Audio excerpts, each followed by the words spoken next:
Welcome to the Peak Performance Podcast, your guide to optimizing your life one health tip at a time. This podcast is designed to entertain and inform, not to provide medical or health advice. Always consult your doctor when it comes to your personal health or before you make any changes to your diet, exercise, or lifestyle. Ladies and gentlemen, welcome to the Peak Performance Podcast. I'm Coach Kyle here with Dr. K, and today we have a very special guest, Dr. Kyle. Yes, two Kyles, one podcast. And for the record, everybody keeps calling me Dr. Kyle. I am not a doctor. I am a health coach and a business guy. That is actually Dr. Kyle in this case. So he is a sports PT, sports physical therapist, and we're going to have him on to talk about what do we look at when we're looking at root cause of degenerative conditions and joint pain, mobility issues, and how that interacts with regenerative medicine and some of the things that Dr. K does. Yeah, totally. No, thanks for having me. I'm super excited to be here. It's always cool to collaborate and talk with people that are nerds like I am on this kind of topics and stuff. But yeah, I've always thought there's a huge relationship and cohesion marriage between like longevity centers type of services with regenerative medicine and then like the biomechanics, sports rehab, facilitating movement patterns to help heal people, and get them back to function, Yep. Remind me again, how long y'all been doing this at this location in West Palm? We've been here for about a year. Before that was another practice. So cool. How many injections have you done? 1,000 plus. Thousands plus, really. So you've done 200 plus on me. That's nice. Yeah, we're counting single needle holes. Might be approaching 1 million at this point. That's awesome.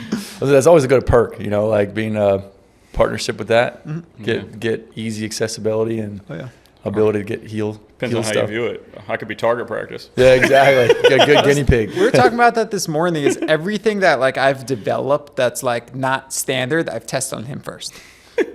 Someone's got a guinea pig. Yeah. That's funny. Yeah. I would say another thing, because we actually just referred somebody to y'all. So yeah, just helping her out her knee, but a question that she asked and other people have asked me as well is what is the resistance with stem cell regenerative approaches? Why is it not full force, full send research, let's develop this thing versus resistance and scaling back accessibility? Unless I'm wrong on that. Has it opened up a lot more? Because what's y'all's thoughts on that? A lot of the resistance there comes from the regulatory environment.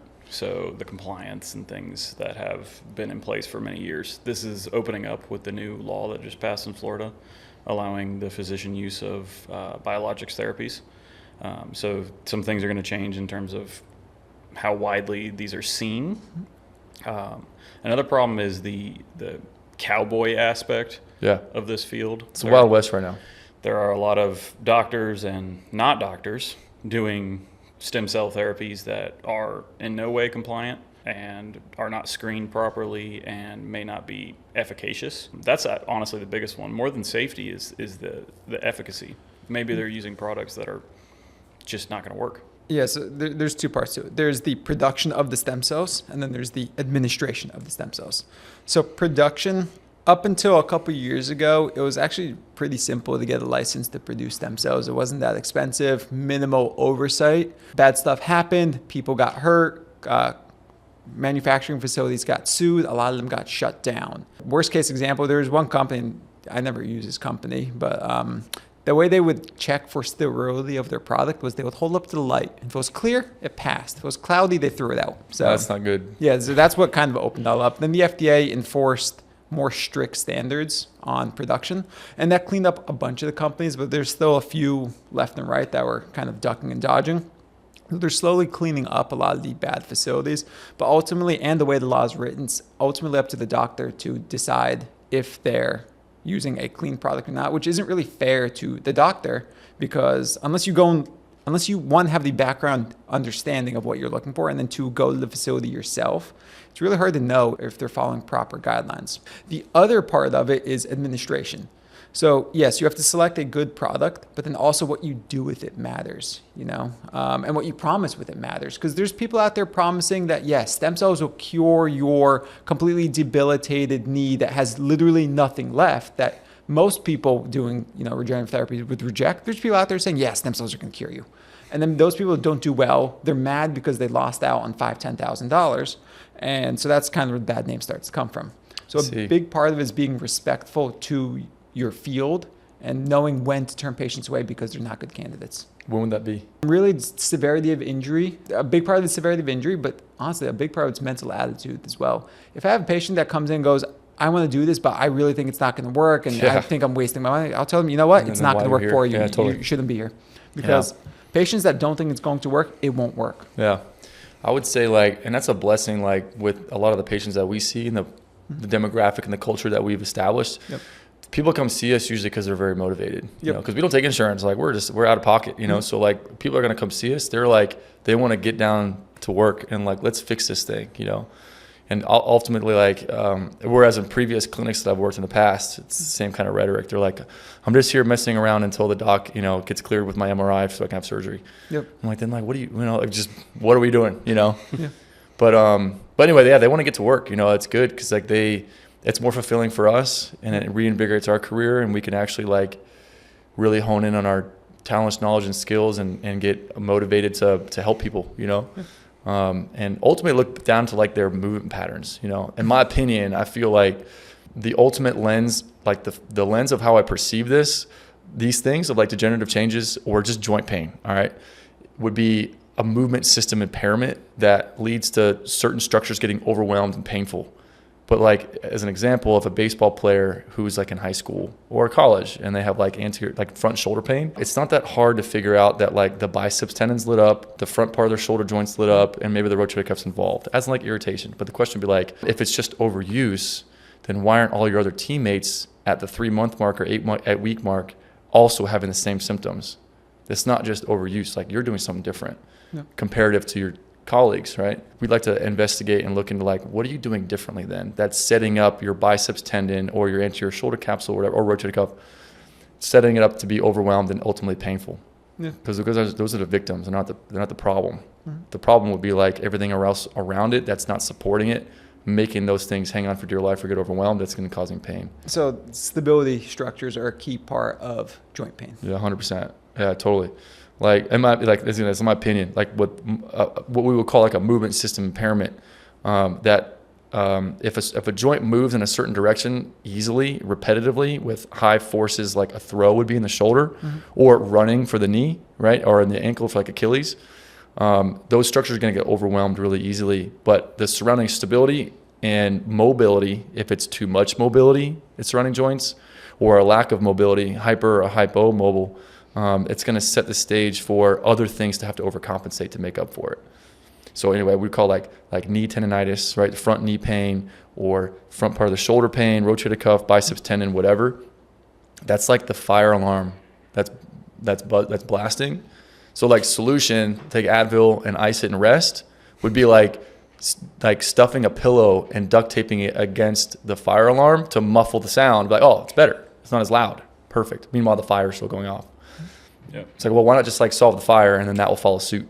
Mm-hmm. That's kind of what our thoughts are on that. But yes, so surrounding muscular joint stability, and then also mobility disparities of hyper or hypo, too much mobility and not enough mobility in certain areas, sets the stage for things to get overwhelmed.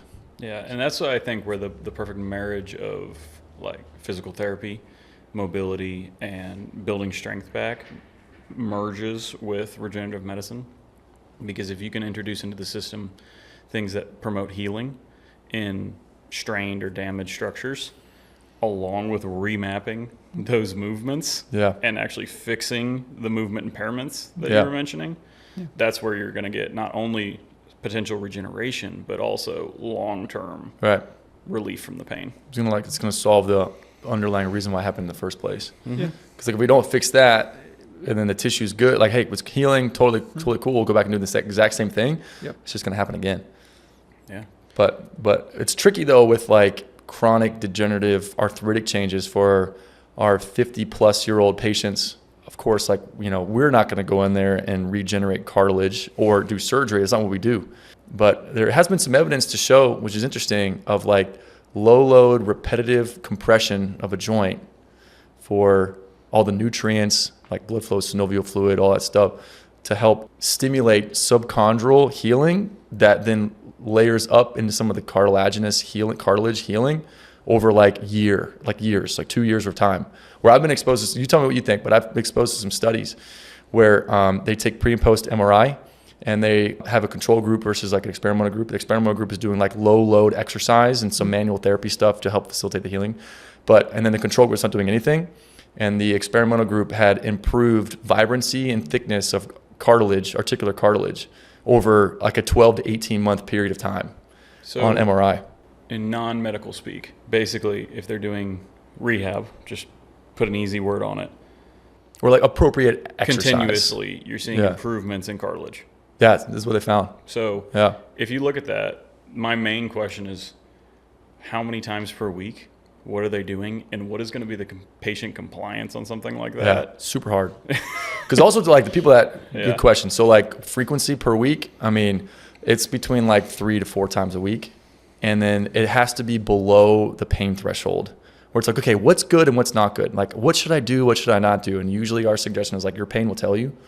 If it's causing pain, it's probably going to be more irritating and allowing things to get broken down. It's not going to be helpful. It's detrimental at this point. But rather like when you're done doing a workout routine or some rehab exercises, stuff like that, if you're leaving feeling better than when you came in, like, okay, you're in a good spot. And if you challenge it up a little bit more and it's like, now I feel a little bit, okay, it's too much. Right now we know your level of threshold of intensity is at this level. If you go a little bit higher than that, it's going to make it worse. Okay, then we're right here for right now. Next week, we'll see where you're at. And then gradually making small incremental progressions over several months. That's what they're talking about. You know what I mean? So in those studies, like, I mean, do you have patients that like come in and you can consistently see them 4 times a week for 2 years? No, of course not. Yeah. So this is hard. Yes. This is like, this is something I want to point out because like medical literature and science does this a lot. They set up a study that does not simulate the real world environment at all.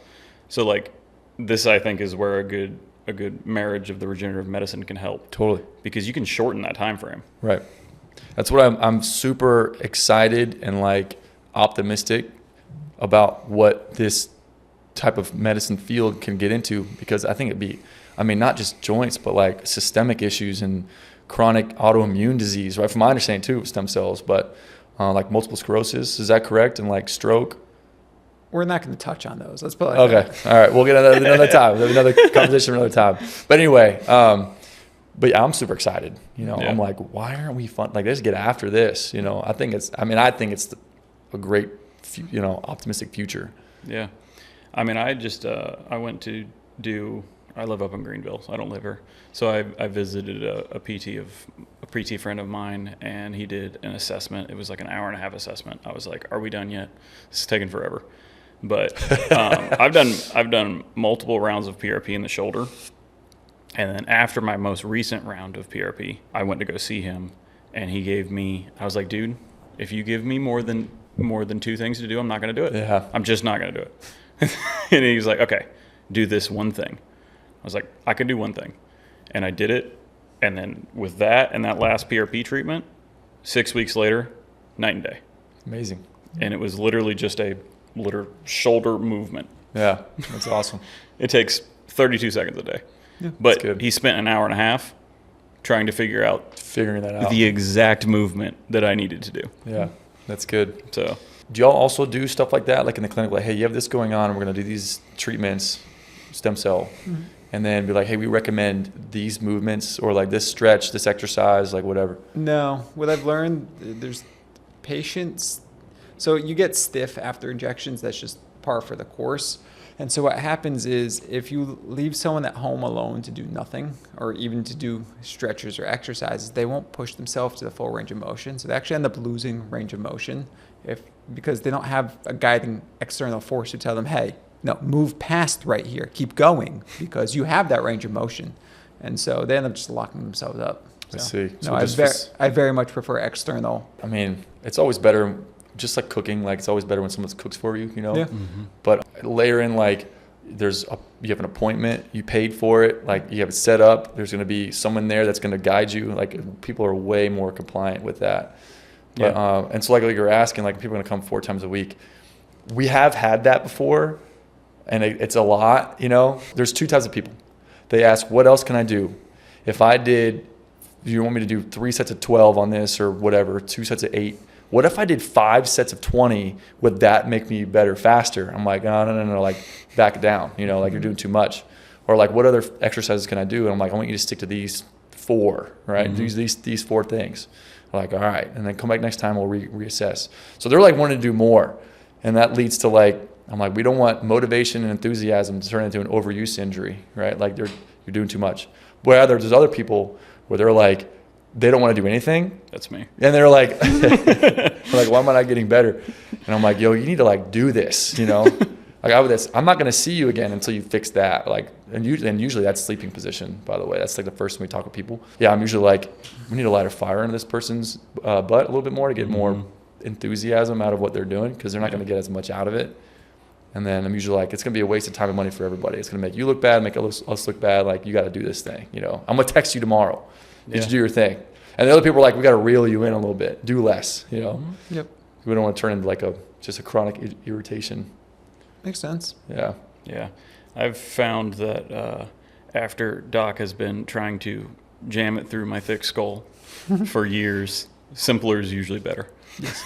Yeah. I love the complexity and I love the nuance, but if you can make compliance better, the outcomes are going to be better. Yeah. Yes. People have lives and things and stuff to do. And if you give them an hour of stuff to do every day, they simply just don't have the time, one, or the motivation, two. Yeah. You got to get it down to like 1 minute or less a day. Yeah. 1 minute or less. Yeah. No, there's a lot of cute, flashy things on the gram, on, socials and stuff of like exercises and like rehab stuff. I'm like, man, this is like way too much. There's no one's going to have like 4 bands and like a thing to do this exercise, Just a heads up, like that can get a little overwhelming, It's like that, a lot of cute, funny things on there, but like being simple is going to be usually a lot more effective, and consistency. You mean you shouldn't stand on a BOSU ball while using 3 different bands and then do loaded weighted exercises? And like exactly. Dumbbell on your head, balancing it. Yeah.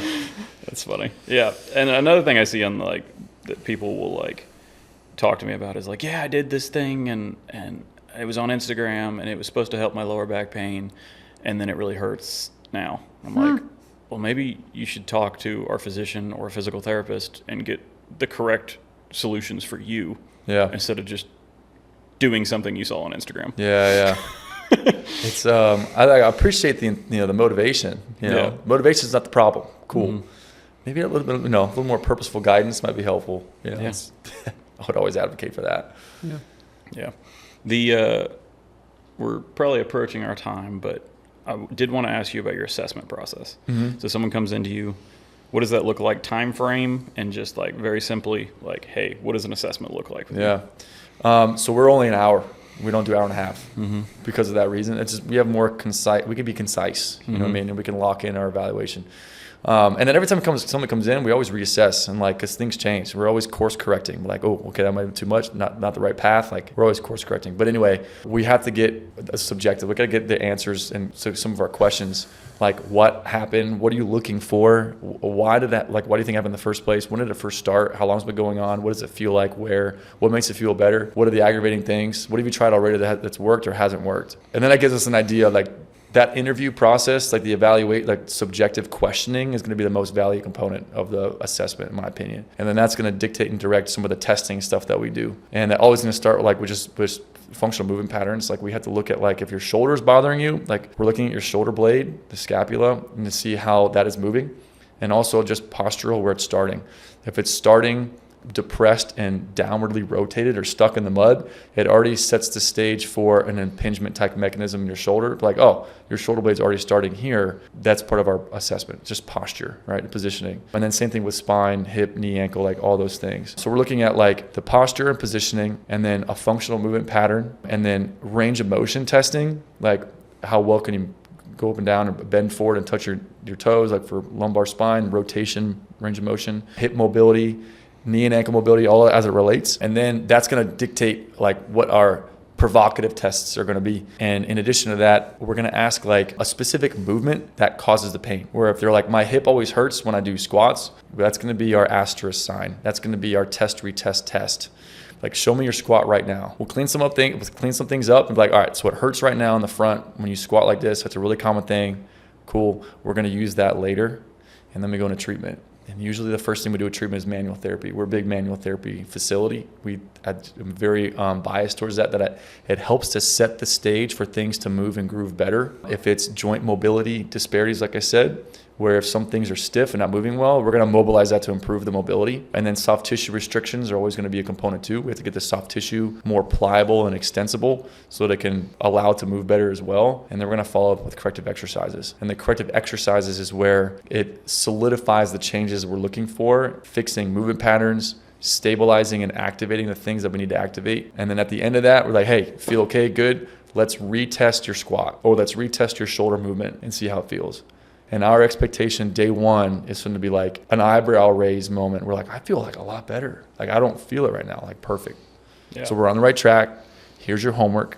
Boom, boom, boom, boom. These 3, 4, 5, depending on the personality, of course, and what they want, right? I'm like 2 things for one person. And like, we'd be like, I want to do this. We have people that do this. They do like an hour and a half exercise, rehab, fitness, like that's like they do. And they have a journal and they bring it in, they bring notes. Yeah, so that's people we see. Like, it's really cool. So we're like, reel it in a little bit. But anyway, so then we'll retest their squat and they're like, man, or their shoulder raise. I'm like, man, I feel a lot better. I haven't felt like this in like 6 months. Like, what did you do? I'm like, cool, that's encouraging. We're on the right path. That means there is a solution. Things don't hurt for no reason. This is the pathway we're going to be on. That's what day one looks like. Part of the like the manual therapy, like the soft tissue, dry needling is a component. I think is really helpful for soft tissue restrictions and guarding and tightness. And then it facilitates a healing response, really helpful with regenerative medicine modalities as well, like y'all. And then like other just cupping, soft tissue, stripping, stuff like that. But dry needling be really helpful too. But that's day one. That's what day one looks like. The reason I asked that is because in PT with regenerative medicine, the assessment is extremely important, right? If you are guessing, like if your knee hurts and a doctor is like, okay, great, we're going to do a joint injection right to the knee, you're going to feel great. That's not a good path. You have to find out what the problem is and then proceed from there. Yeah. So that's all of our time today. Thank you for joining us on the Peak Performance Podcast, Dr. Kyle. Thanks for having me. It was super cool. I'm glad y'all brought me in, and it's always good to collaborate and get cool insights from experts like you guys, on this field. So if you want to learn more about Dr. Kyle, we'll link his information down below in the show notes. And this is Coach Kyle and Dr. K. Thank you, guys. We'll see you next time. Thanks for tuning in to another episode of the Peak Performance Podcast, your #1 resource for today's top health hacks and facts. You can follow us on Instagram at the Peak Performance Pod or on X at PerformPod. You can also check out our website and weekly blogs at peakperformancepodcast.online. Again, thanks for watching, and don't forget to subscribe. We put out a new podcast every Thursday. The content of this podcast is provided for informational purposes only and is not intended for the purposes of diagnosing, treating, curing, or preventing any disease. Before using any products referenced on the podcast, consult with your healthcare provider. Carefully read all labels and heed all directions and cautions that accompany the product. Information found or received through the podcast should not be used in place of a consultation or advice from a healthcare provider. If you suspect you have a medical problem or should you have any healthcare questions, please promptly call or see your healthcare provider. This podcast, including Coach Kyle, Dr. K, and producers, disclaim responsibility for any possible adverse effects from the use of the information contained herein. Opinions of guests are their own, and this podcast does not endorse or accept responsibility for statements made by guests. This podcast does not make any representations or warranties about guest qualifications or credibility. This podcast may contain endorsements and advertisements for products or services. Individuals on this podcast may have a direct or indirect financial interest in products or services referred to herein.